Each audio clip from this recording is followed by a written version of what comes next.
Menertawakan dunia persilatan. Xiao Jianghu. Audiobook, novel silat.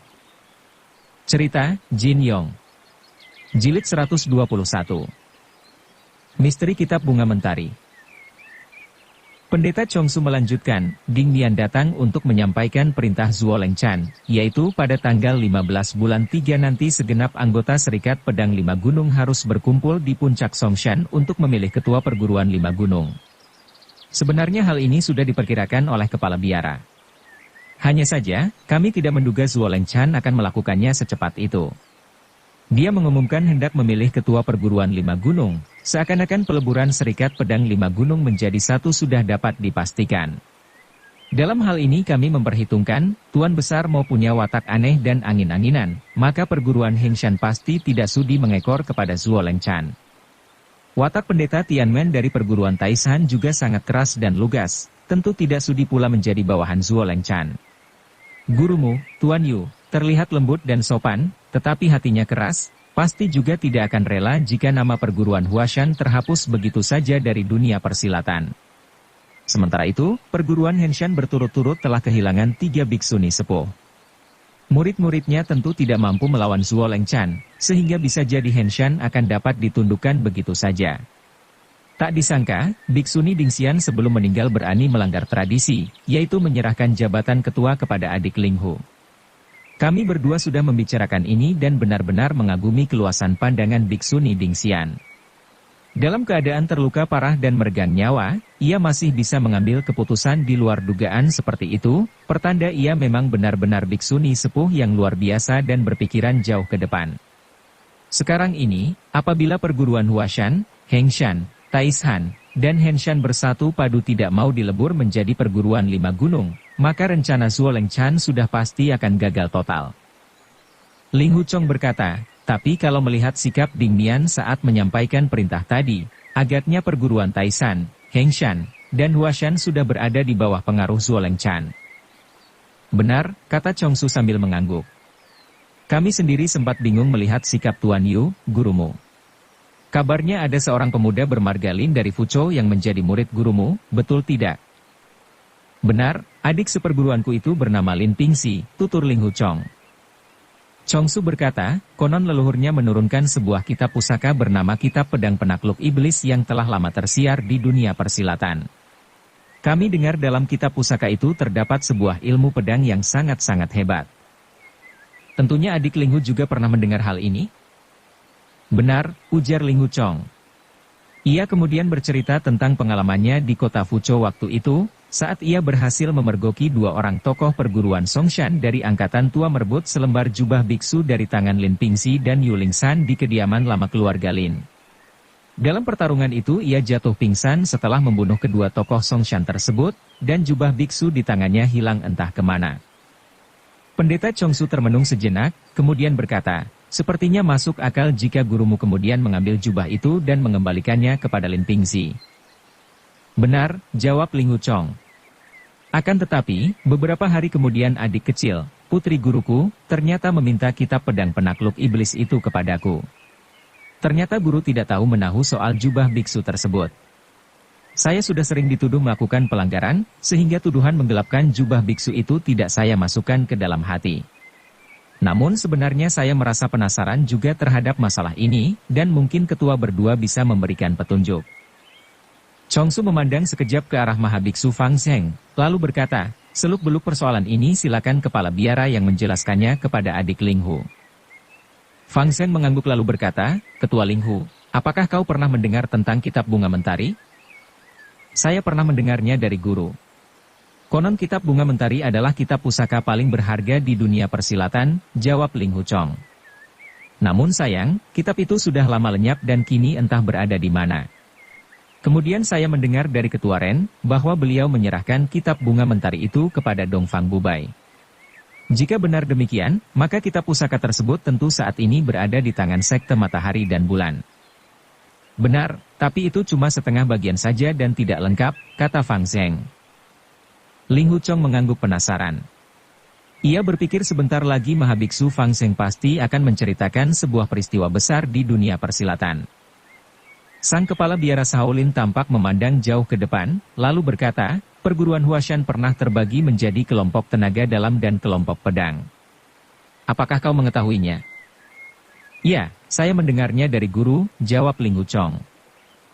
Fang Zheng manggut-manggut dan melanjutkan, tokoh-tokoh angkatan tua perguruan Huashan pernah saling bunuh karena perpecahan ini. Apakah Ketua Ling Hu mengetahui sebab musabab mengapa perguruan Huashan sampai terpecah menjadi dua? Saya tidak tahu, guru tidak pernah menceritakannya dengan jelas, sahut Ling Wuchong. Pertarungan di antara saudara bukanlah suatu peristiwa yang baik untuk diceritakan, itulah sebabnya mengapa Tuan Yu tidak suka menyinggung soal ini, ujar Fang Zheng. Tentang pecahnya perguruan Huashan menjadi dua kelompok, konon juga disebabkan oleh kitab bunga mentari. Biksu tua ini berhenti sejenak kemudian melanjutkan, menurut cerita yang tersiar, kitab bunga mentari itu ditulis oleh seorang pejabat pemerintahan dari dinasti sebelumnya. Hah? Pejabat pemerintahan, seru Ling Wuchong penasaran. Lebih tepatnya seorang Kasim, tukas Chongsu. Oh, seru Ling Wuchong semakin heran. Fang Zheng melanjutkan, siapa nama sesepuh itu sudah tidak diketahui dengan pasti. Juga tidak diketahui pula mengapa seorang tokoh sakti persilatan seperti dia menjadi Kasim di istana. Yang kita ketahui hanya satu hal, ilmu silat yang terkandung dalam kitab bunga mentari itu sangat mendalam dan luar biasa hebat. Selama 300 tahun lebih, kitab tersebut menjadi bahan rebutan namun tidak seorang pun yang berhasil memahami dan menguasai isinya. Sampai akhirnya, sekitar 100 tahun yang lalu, kitab pusaka tersebut jatuh ke tangan biara Shaolin cabang Fujian di kota Guangzhou. Pemimpin biara tersebut bernama Tuan Biksu Hongxie, yang merupakan tokoh paling cerdas dan paling pintar di zamannya. Berdasarkan kepandaiannya itu, seharusnya tidak susah baginya untuk memahami isi kitab tersebut. Tapi menurut cerita murid beliau, konon Tuan Biksu Hongxie tidak pernah mempelajari isi kitab tersebut. Bahkan ada pula murid yang mengatakan bahwa beliau hanya membaca kitab tersebut tapi tidak pernah berlatih ilmu silat yang terkandung di dalamnya sampai meninggal.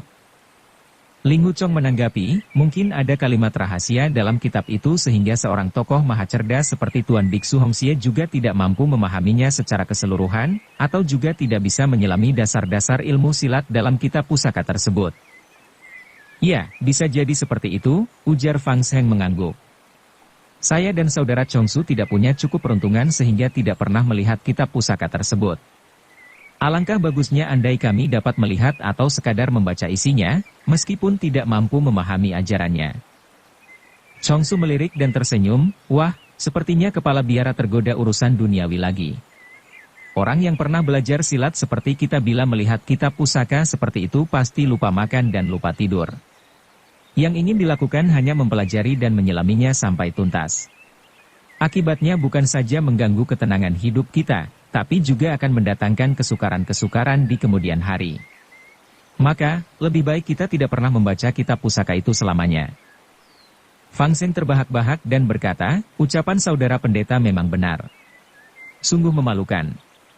Ia kemudian berpaling kepada Ling Wuchong dan melanjutkan, konon pada suatu hari ada dua orang tokoh perguruan Huashan berkunjung ke biara Shaolin cabang Fujian. Entah bagaimana caranya, mereka dapat membaca isi kitab bunga mentari. Dalam hati Ling Wuchong berpikir mana mungkin kitab pusaka seperti itu diperlihatkan kepada tamu oleh pihak Shaolin. Tentu kedua tokoh Huashan tersebut telah mencuri baca. Hanya saja Mahabiksu Fang Zheng sengaja menggunakan istilah yang lebih halus. Terdengar Fang Zheng melanjutkan, karena keadaan sangat mendesak, maka kedua tokoh Huashan itu tidak mungkin membaca dan mendalami seluruh isi kitab sekaligus. Maka, mereka pun membagi tugas, masing-masing menghafal setengah bagian. Kemudian setelah pulang ke Huashan, mereka saling menguraikan hasil hafalan masing-masing dan menuliskannya kembali. Tidak disangka, apa yang mereka hafalkan ternyata tidak cocok ketika dipadukan. Semakin dipaparkan semakin jauh pula perbedaannya. Sebaliknya, kedua orang itu sama-sama yakin pada hafalan masing-masing, sementara pihak lain dianggap salah baca atau sengaja tidak mau mengemukakannya terus terang. Akhirnya kedua orang itu pun berlatih sendiri-sendiri. Inilah asal-usulnya, mengapa perguruan Huashan terpecah menjadi dua bagian, yaitu kelompok tenaga dalam dan kelompok pedang. Kedua bersaudara yang tadinya sangat akrab seperti saudara kandung itu akhirnya berubah menjadi musuh. Ling Huchong menyahut, kedua sesepuh kami itu, apakah bernama Yusu dan Cai Zifeng? Kedua nama yang disebut Ling Huchong itu merupakan tokoh-tokoh leluhur perguruan Huashan dari angkatan-angkatan terdahulu. Yusu adalah pendiri kelompok tenaga dalam, dan Cai Zifeng adalah pendiri kelompok pedang. Peristiwa perpecahan ini terjadi beberapa puluh tahun silam. Fang Zheng menjawab, benar. Tidak lama setelah itu, Tuan Biksu Hongxie pun mengetahui akan bocornya kitab bunga mentari tersebut. Beliau sadar isi kitab pusaka ini terlalu luas dan mendalam, juga sangat berbahaya. Konon kabarnya bagian yang paling berbahaya adalah langkah pertamanya. Kita tinggal melakukan langkah pertamanya saja, dan untuk selanjutnya tidak ada yang berbahaya lagi.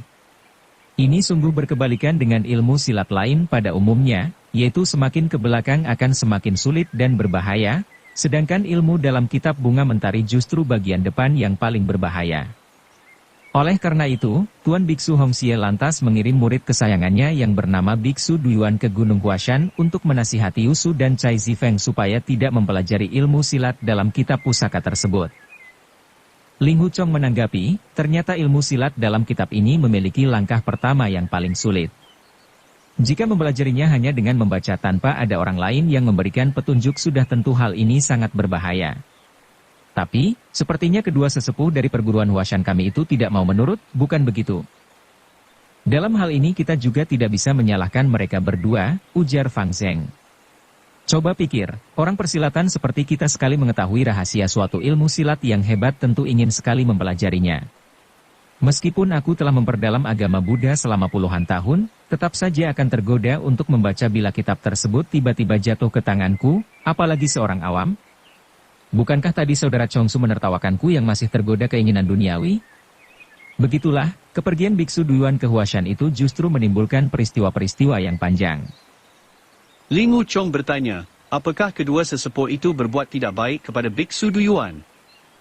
Bukan begitu, malah sebaliknya, mereka berdua sangat hormat dan menyambut kedatangan Biksu Duyuan dengan baik, kata Fang Zheng. Mereka mengaku terus terang telah mencuri baca kitab bunga mentari dan meminta maaf. Tapi di samping itu mereka juga meminta petunjuk kepada Biksu Duyuan tentang ilmu silat yang telah mereka hafalkan dari kitab pusaka tersebut. Mereka mengira Biksu Duyuan selaku murid kesayangan Tuan Biksu Hongxie, tentu pernah mendapat pelajaran dari sang guru mengenai isi kitab pusaka itu. Padahal, Tuan Biksu Hongxie sama sekali tidak pernah mengajarkannya kepada orang lain. Akan tetapi, Biksu Duyuan sendiri juga tidak mengatakan hal itu, dan ia tetap mendengarkan mereka berdua menguraikan hafalan masing-masing. Secara asal-asalan ia memberikan penjelasan, sambil diam-diam ia menghafal apa yang diuraikan kedua tokoh perguruan Huashan tersebut. Pada dasarnya Biksu Duyuan memiliki pikiran yang cerdas dan ilmu silat bagus, sehingga setiap kalimat yang ia dengar dapat ia hafalkan dengan baik, dan penjelasan yang ia sampaikan pun terdengar runtut dan masuk akal. Ling Huchong menukas, jadi, Biksu Duyuan justru memperoleh isi kitab pusaka itu dari uraian kedua sesepuh kami. Benar, jawab Fang Zheng sambil mengangguk. Namun apa yang diingat oleh kedua bersaudara itu tidak banyak, kini harus menguraikannya pula, sehingga ada beberapa bagian yang hilang. Konon Biksu Duyuan tinggal di Gunung Huashan selama 8 hari dan setelah itu baru mohon pamit. Tapi sejak itu ia pun tidak pernah kembali ke biara Shaolin lagi. Ling Huchong menjadi heran, tidak pulang ke biara Shaolin, lalu pergi kemana? Saat itu tidak ada orang yang tahu, jawab Fang Zheng. Tidak lama kemudian Tuan Biksu Hongxie menerima sepucuk surat dari Biksu Duyuan yang memberitahukan bahwa muridnya itu tidak mampu mengendalikan keinginan duniawi dan ingin menjalankan kehidupan seperti kaum awam saja. Ia mengaku tidak bisa kembali ke biara Shaolin dan tidak punya muka lagi untuk bertemu sang guru. Ling Huchong sungguh heran tak terkatakan. Ia menganggap kejadian demikian sungguh di luar dugaan siapapun juga. Fang Zheng melanjutkan, setelah peristiwa itu, terjadilah perselisihan antara biara Shaolin cabang Fujian dengan perguruan Huashan. Perbuatan dua murid Huashan yang telah mencuri baca kitab bunga mentari itu juga lantas tersiar di dunia persilatan. Akibatnya, tidak lama setelah itu 10 orang gembong sekte iblis pun datang menyerbu ke Gunung Huashan. Hah, seru Ling Huchong terkejut. Seketika ia teringat pada ukiran di dinding gua belakang serta tulang belulang yang ia temukan di puncak Huashan beberapa waktu yang lalu. Konon tulang-tulang tersebut adalah kerangka 10 orang tetua sekte iblis yang terkurung di dalam gua. Ada apa? Fang Seng bertanya. Tidak ada apa-apa, jawab Ling Huchong. Mohon maaf telah memotong pembicaraan. Silakan kepala biara melanjutkan cerita. Fang Seng berkata, saat kejadian itu bahkan gurumu sendiri belum lahir. 10 orang tetua sekte iblis datang menyerbu Huashan, tujuannya adalah untuk merebut kitab bunga mentari. Saat itu perguruan Huashan telah berserikat dengan perguruan Taishan, Hengshan, Songshan, dan Henshan membentuk serikat pedang 5 gunung. Terjadilah pertempuran sengit di kaki gunung Huashan. Ke-10 gembong sekte iblis itu mengalami luka parah, namun mereka berhasil membawa kabur salinan kitab bunga mentari yang ditulis Yusu dan Cai Zifeng. Di lain pihak, Yusu dan Cai Zifeng tewas dalam pertempuran tersebut. Dengan demikian, tidak dapat ditentukan siapa yang kalah dan siapa yang menang dalam pertempuran di Gunung Huashan itu. Fang Seng diam sejenak lalu melanjutkan, 5 tahun kemudian, ke-10 gembong sekte iblis itu kembali menyerbu ke Gunung Huashan. Kali ini persiapan mereka benar-benar matang di mana mereka telah mengetahui cara-cara mematahkan jurus-jurus serikat pedang 5 gunung. Saudara Chongsu dan saya pernah membicarakan hal ini dan kami yakin meskipun ke-10 gembong sekte iblis itu berilmu tinggi rasanya mustahil dalam waktu 5 tahun kepandaian mereka bisa maju sedemikian pesat. Kami menduga mereka telah mendapatkan banyak wawasan setelah mempelajari kitab bunga mentari. Dalam pertempuran kali ini, pihak serikat pedang 5 gunung mengalami kekalahan besar. Pertempuran dahsyat itu banyak menewaskan tokoh-tokoh penting mereka, sehingga banyak pula jurus-jurus rumit dan hebat yang punah begitu saja. Akan tetapi, ke-10 gembong sekte iblis itu juga tidak pernah kembali lagi. Saya membayangkan, peristiwa tersebut tentu sangat ganas dan berdarah-darah. Ling Huchong menanggapi, saya pernah menemukan 10 kerangka tulang belulang manusia di dalam sebuah gua di puncak Huashan, serta beberapa tulisan terukir di dinding. Benarkah demikian? Bagaimana bunyi tulisan itu? Chongsu bertanya. Tulisan itu berbunyi, serikat pedang 5 gunung tidak tahu malu. Kalian tidak bisa memenangkan pertempuran, lantas menggunakan cara-cara licik mengurung kami, jawab Ling Huchong. Di samping tulisan tersebut, masih terdapat tulisan-tulisan lain yang lebih kecil, yang kesemuanya mengutuk serta memaki serikat pedang 5 gunung kami. Fang Seng bertanya, bagaimana bisa perguruan Huashan membiarkan tulisan-tulisan seperti itu tanpa menghapusnya? Ling Huchong menjawab, gua di puncak Huashan itu saya temukan secara tidak sengaja.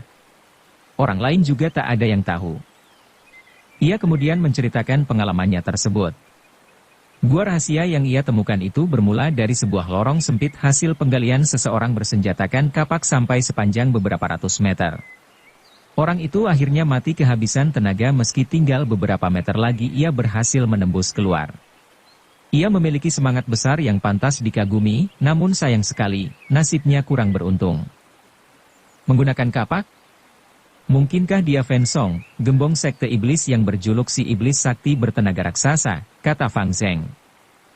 Benar, benar, kata Ling Huchong. Memang di antara tulisan-tulisan yang terukir di dinding itu disebut-sebut juga nama Fen Song dan Shaohi. Konon mereka yang berhasil mematahkan jurus pedang perguruan Henshan di situ. Shaohi? Dia memiliki julukan sebagai si iblis terbang sakti, seru Fang Seng lagi. Apakah dia memakai senjata palu godam? Hal ini kurang jelas, jawab Ling Huchong. Di lantai gua itu memang ada sebuah palu godam. Saya masih ingat tulisan yang terukir di dinding gua, katanya yang mematahkan jurus pedang perguruan Huashan adalah 2 orang bernama Zhang Chengfeng dan Zhang Chengyun, atau entah siapa. Memang benar, kata Fang Seng. Zhang Chengfeng dan Zhang Chengyun adalah 2 bersaudara. Masing-masing berjuluk si iblis sakti kera emas dan si iblis sakti monyet putih. Konon senjata mereka adalah toya tembaga. Benar, kata Ling Huchong. Menurut ukiran di dinding gua, di situ dilukiskan jurus pedang perguruan Huashan dikalahkan oleh toya mereka. Sungguh cara mereka sangat mengagumkan dan tidak terduga. Fang Seng berkata, dari ceritamu ini, sepertinya tempat yang kau lihat itu telah dipersiapkan oleh serikat pedang 5 gunung untuk menjebak ke-10 gembong sekte iblis. Sekali mereka terpancing masuk ke dalam gua itu, mereka langsung terkurung dan tidak bisa lolos lagi. Saya juga berpikir demikian, jawab Ling Huchong. Itulah sebabnya mengapa ke-10 gembong sekte iblis itu merasa sangat kesal, lalu mengukir tulisan untuk mencaci maki Serikat Pedang Lima Gunung. Mereka juga melukiskan jurus-jurus ilmu silat mereka yang telah mengalahkan ilmu pedang lawan supaya angkatan selanjutnya mengetahui bahwa kematian mereka bukan karena kalah bertanding, tetapi karena terjebak oleh tipu muslihat Serikat Pedang Lima Gunung. Mengenai ukiran jurus-jurus perguruan Huashan yang telah mereka patahkan dengan cara yang menakjubkan itu, sepertinya tidak dikenal oleh guru dan ibu guru. Setelah mendengarkan cerita kepala biara, sekarang saya baru paham bahwa pertempuran besar di Gunung Huashan kala itu telah menewaskan banyak sesepuh kami, sehingga banyak pula ilmu-ilmu pedang Huashan yang ikut punah. Nasib yang sama tentu juga menimpa perguruan Henshan, Taishan, Songshan, dan Hengshan. Benar sekali, sahut Chongsu. Selain itu terdapat pula beberapa pedang yang jelas-jelas milik Serikat Pedang Lima Gunung berserakan di dekat 10 kerangka gembong sekte iblis itu, lanjut Ling Hu Chong. Fang Shen merenung sejenak, kemudian berkata, mengenai hal ini sulit untuk dijelaskan.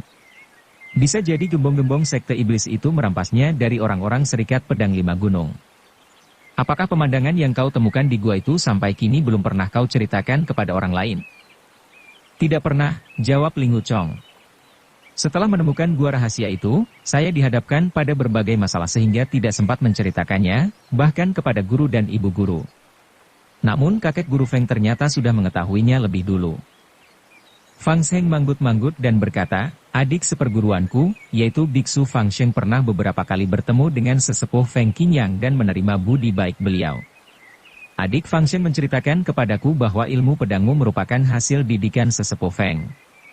Tadinya kami mengira setelah terjadi perang saudara antara kelompok tenaga dalam dan kelompok pedang, beliau mengasingkan diri dan meninggal dunia. Namun ternyata beliau dalam keadaan sehat dan selamat, ini sungguh berita yang menggembirakan. Chongsu menyahut, konon ketika peristiwa itu terjadi, sesepuh Feng sedang berada di Jiangnan untuk menikah. Begitu mendengar adanya pertempuran sesama saudara di Gunung Huashan, ia buru-buru kembali untuk mendukung kelompok pedang. Namun kelompok pedang saat itu telah mengalami kekalahan telak dengan jumlah korban yang tidak sedikit. Andai saja sesepuh Feng dengan ilmu pedangnya yang sempurna ikut serta dalam pertempuran itu, mustahil kelompok tenaga dalam mampu mengalahkan kelompok pedang. Akhirnya beliau sadar bahwa pernikahannya di Jiangnan adalah hasil rekayasa belaka. Kelompok tenaga dalam telah membayar ayah mertuanya untuk membeli pelacur dan pura-pura dijadikan putrinya. Pelacur itu telah memikat sesepuh Feng sehingga beliau tertahan di Jiangnan. Setelah mengetahui kenyataan itu, sesepuh Feng pun kembali ke Jiangnan. Namun keluarga mertua palsunya telah melarikan diri entah kemana. Beliau merasa tertipu mentah-mentah, dan setelah itu tersiar kabar di dunia persilatan, bahwa sesepuh Feng sangat terguncang dan akhirnya bunuh diri dengan menggorok leher sendiri. Fang Sheng berkedip kepada Chongsu supaya pendeta itu menghentikan cerita. Namun Chongsu pura-pura tidak melihat dan terus saja berkata, Ketua Ling Hu, aku sangat menghormati sesepuh Feng dan tidak berani membicarakan kehidupan pribadinya. Aku menceritakan peristiwa aib seperti ini hanya sebagai pelajaran untukmu, bahwa seorang pendekar besar bisa saja terjerumus akibat rayuan seorang wanita. Seorang laki-laki sejati boleh dibunuh, tapi jangan sampai jatuh ke dalam tipu muslihat. Ling Hu Chong sadar kalau Chongsu sedang menyindir hubungannya dengan Ren Yingying. Namun karena Chongsu bermaksud baik, ia hanya menghela napas tanpa menjawab, sambil merenung. Kakek guru Feng selama ini hidup menyendiri di puncak Huashan, ternyata beliau sangat menyesali kesalahannya di masa lalu dan tidak punya muka untuk kembali ke dunia persilatan. Ini sebabnya mengapa kakek guru Feng melarangku membocorkan keberadaannya kepada orang luar, serta beliau juga tidak ingin bertemu orang-orang perguruan Huashan lagi. Duka dan kesedihan yang menimpa dirinya dirasakan selama berpuluh-puluh tahun. Selama itu pula beliau hidup seorang diri. Kini aku sudah mengetahui duduk permasalahannya. Suatu hari nanti jika semua urusanku telah selesai, aku akan mendaki puncak Huashan dan menemani beliau bicara. Aku bukan lagi anggota perguruan Huashan sehingga menemui beliau tidak akan dianggap sebagai suatu pelanggaran. Ketiga orang itu berbicara selama setengah hari dan tanpa terasa matahari sudah hampir tenggelam di balik gunung. Fang Sheng berkata, tidak lama setelah Yusu dan Cai Zifeng menulis ulang kitab Bunga Mentari berdasarkan hasil hafalan mereka, kedua tokoh Huashan itu lantas terbunuh menjadi korban serangan para gembong sekte iblis. Kitab pusaka tersebut telah jatuh ke tangan Sekte Iblis, sementara orang-orang Huashan belum sempat mempelajarinya. Meskipun demikian, Yu Su dan Cai Zifeng telah memiliki penafsiran sendiri-sendiri terhadap isi kitab bunga mentari. Yang satu berpendapat bahwa yang paling penting adalah belajar tenaga dalam lebih dulu, sedangkan yang satunya berpendapat lebih penting belajar jurus pedang lebih dulu. Masing-masing memiliki pendukung sehingga perguruan Huashan pun terpecah menjadi dua. Perpecahan ini telah berkembang menjadi pertempuran besar yang sangat merugikan kedua belah pihak. Boleh dikata kitab bunga mentari adalah benda pembawa sial untuk perguruan Huashan.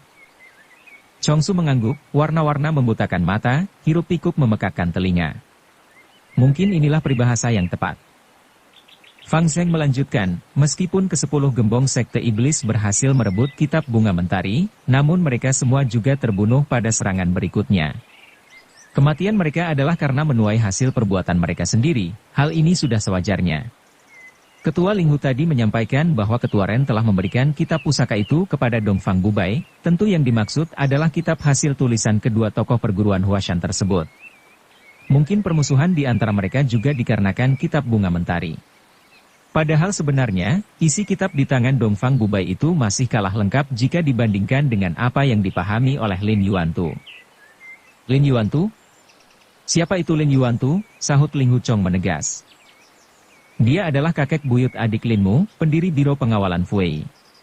Dengan berbekal 72 jurus pedang penakluk iblis hasil ciptaannya itu, ia telah menundukkan banyak penjahat di dunia persilatan, jawab Fang Zheng.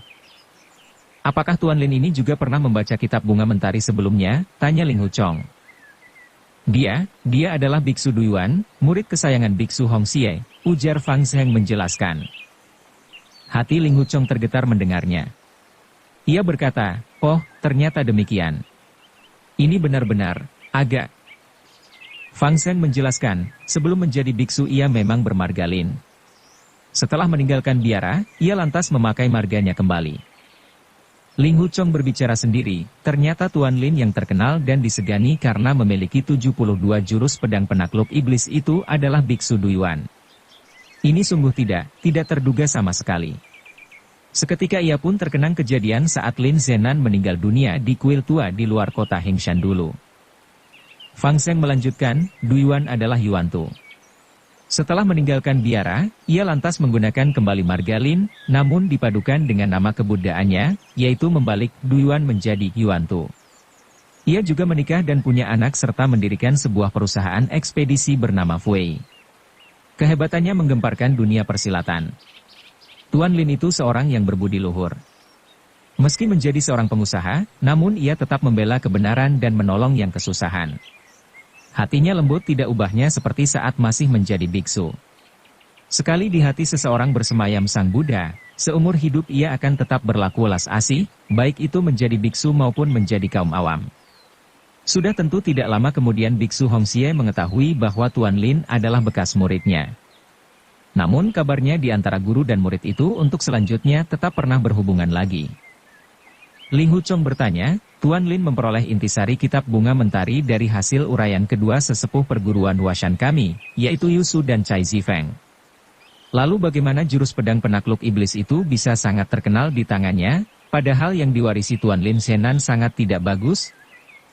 Fang Zheng menjawab, jurus pedang penakluk iblis memang berasal dari kitab bunga mentari yang tidak lengkap itu, yaitu ketika Biksu Duyuan mendengar penuturan Yu Su dan Cai Zifeng di Gunung Huashan. Tiba-tiba ia berpaling kepada Chongsu, saudara Chongsu, kau adalah ahli pedang dan jauh lebih paham daripada aku. Mengenai seluk-beluk masalah ini sebaiknya kau saja yang bercerita. Chongsu tertawa menjawab, andai saja kita bukan teman lama yang sudah saling kenal bertahun-tahun, tentu ucapanmu ini bisa membuatku naik darah. Ucapanmu bisa kuanggap sebagai olok-olok, karena pada zaman ini ilmu pedang siapa yang bisa melebihi pendekar Linghu, selain sesepuh Feng.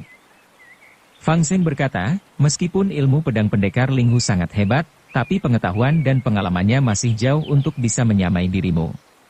Kita bertiga adalah teman, untuk apa pakai segan-segan segala?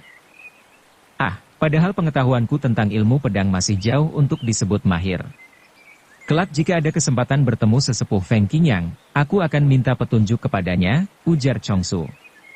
Ia lantas berpaling ke arah Ling Huchong dan berkata, ilmu pedang penakluk iblis di tangan Lin Zhenan memang rendah, padahal Lin Yuantu pernah menggemparkan dunia persilatan. Perbedaan antara mereka berdua bagaikan langit dan bumi. Ketua perguruan Qingcheng terdahulu yang bernama Zhang Qingzi mendapat julukan pendekar pedang nomor 1 di daerah barat ternyata kalah telak di tangan Lin Yuantu. Anehnya, ilmu pedang perguruan Qingcheng yang sekarang justru jauh lebih bagus daripada ilmu pedang keluarga Lin. Di balik hal ini tentu ada sebab-sebab yang belum terpecahkan. Masalah ini sudah lama kurenungkan dan tentunya juga menjadi bahan pemikiran setiap peminat ilmu pedang di dunia persilatan.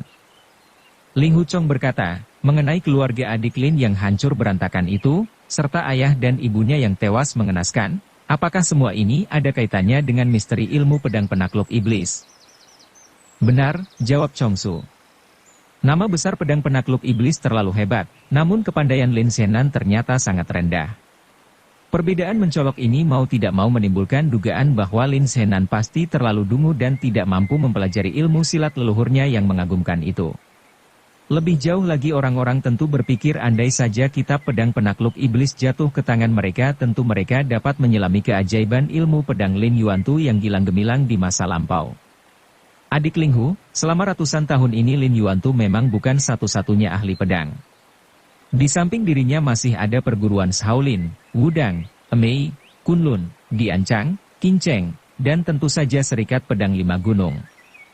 Masing-masing memiliki ahli waris sendiri-sendiri sehingga tidak saling mengincar ilmu pedang pihak lain. Namun, melihat kepandaian Lin Zhenan begitu rendah sementara di dalam keluarganya tersimpan ilmu pedang hebat warisan leluhur, tentu keadaannya bagaikan seorang anak kecil membawa emas yang berkeliaran sendiri di tengah pasar.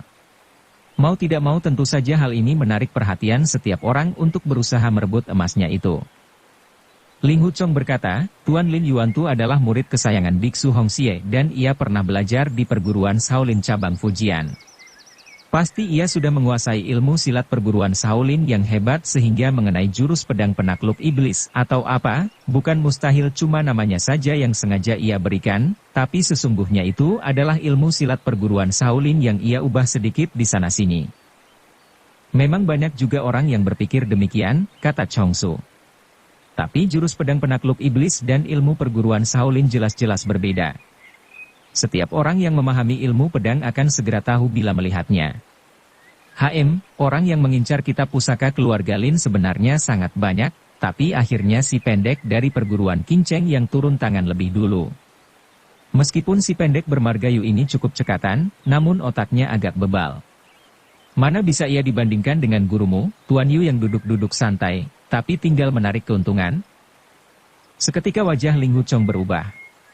Ia berseru, pendeta, apa yang kau katakan?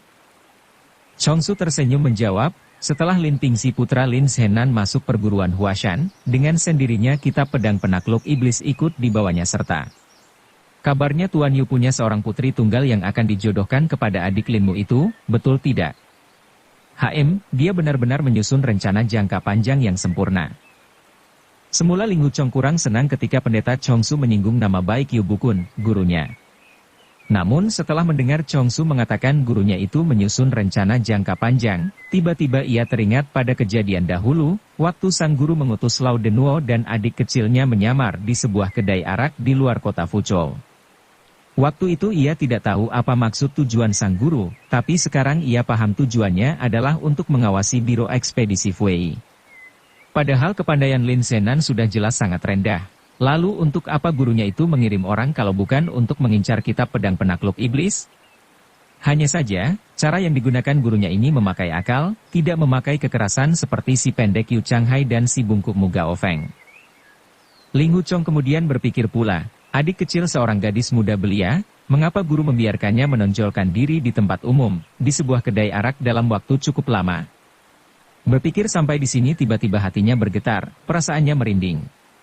Seketika ia pun paham duduk perkaranya, ternyata guru sengaja mengatur dan menghendaki supaya adik kecil berjodoh dengan adik Lin sejak jauh-jauh hari. Melihat raut muka Ling Huchong berubah masam, Fang Zheng dan Chong Su sadar pemuda ini sangat menghormati sang guru, tentu perkataan tadi membuatnya tersinggung. Maka Fang Zheng pun berkata, apa yang kami sampaikan tadi hanyalah obrolanku dengan saudara Chong Su saja. Kami berdua sudah terbiasa menduga-duga secara asal-asalan. Padahal gurumu di dunia persilatan terkenal sebagai kesatria budiman yang santun dan alim. Mungkin kami berdua telah melakukan kebodohan karena sembarangan menuduh gurumu yang mulia. Di sisi lain, Pendeta Chongsu hanya tersenyum simpul. Ling Hu Chong merasa bingung.